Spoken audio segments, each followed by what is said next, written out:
So I was just in Las Vegas for the Mustang Challenge and had been working on a big overall summary of the whole event. Now that I have finished that, I'm looking forward to getting back to my regular content.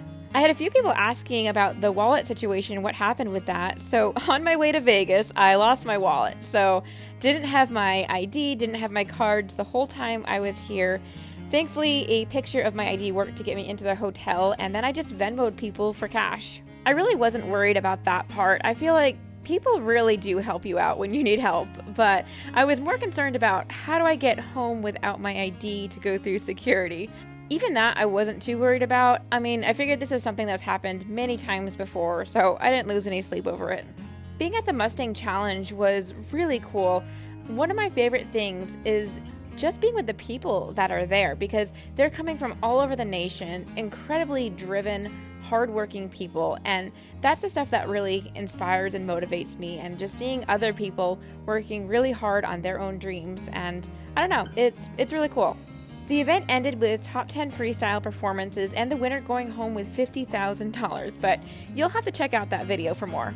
The next day I had to myself, as I had a red-eye flight later that night, so I decided today was going to be a pool day. But first I wanted to grab breakfast. Unfortunately, my favorite smoothie spot was closed. Bummer. I just ended up skipping breakfast altogether. I really wanted that smoothie.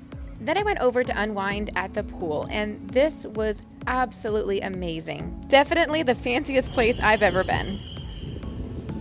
Soon after I got here, the pool closed due to thunderstorms, but I was able to lay here in the heat. It was 110 degrees, but honestly, it felt so good to me. I really just enjoyed basking in the heat. Probably like a frog in boiling water, but it was fun. After the pool, I checked in with the smoothie place, and I'm happy to see that they are open. Now it's time to check out and head back to the airport. I'm here 5 hours early because I wasn't sure how long it would take to go through security, so I figured better be early. Alright, we're gonna try to go in without my ID. Okay, so I just learned you can't check your bag more than 4 hours ahead of your flight, so I had to wait. Alright, so I'm at the airport and enjoying the last of the Vegas warmth. So here's Vegas behind you. This is actually my first time seeing this city, so my hotel was a couple miles away from here, and once I got there, I never left. So this is actually my first time seeing the Vegas part of Vegas. Once I checked my bag, it was time to go through security, where usually you hand them your ID and go through, but instead they had to question me, so first they had me sit to the side and wait for an officer. Alright, made it to TSA. That was actually not so bad. Basically, it was just a more thorough security check. They asked me a bunch of questions, they searched my bag, searched me, and that was pretty much it. Apparently it happens all the time in Vegas, so not a big deal. Alright, so I have to share a really touching story. So in the airport here, I met a couple guys, and they shared a story with me that was so heartwarming. So they had flown in here to Vegas to find a friend, and they hadn't had any communication from this guy in 7 years. So this friend of theirs, his childhood friend, he had gotten into drugs and was homeless in Vegas. His family has literally not heard from him in 7 years. But the last they knew that he was in Vegas. So they've been wanting to do this for a while, but they finally booked the tickets. They literally flew here, not having any contact with him. And we're just like driving, looking for him. And they got out of the car and they were just walking through the streets, and they found him. They literally found him 2 hours after starting their search. And it was just like, they showed me pictures, but like it was like a very tearful reunion. And like he recognized them, and he's like, am I dead to like find, like to see you guys here? And they asked him like, are you ready to come home?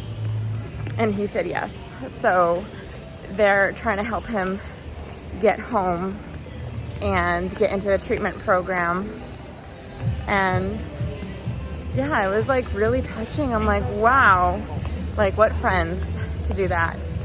And after 7 years, and like kind of like needle in a haystack, you know, totally a God thing to find him. And so yeah, so they're working on getting him like identification so that he can fly.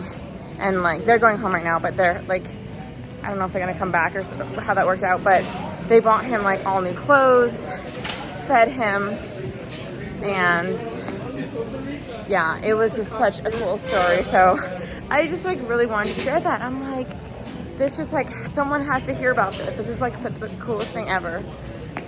So you guys get to hear that story, and I don't know.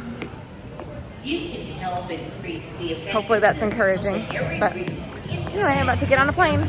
All right, so I just finally got on the plane after a delay. We were missing a pilot, so it took a while for them to find someone else to fly the plane. And now it looks like I might miss my connection flight.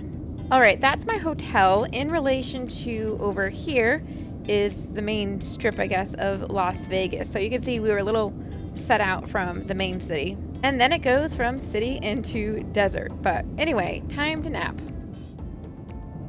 I just woke up and oh my goodness, the sky is just so beautiful. I really love flying for this reason. I love just seeing the skies.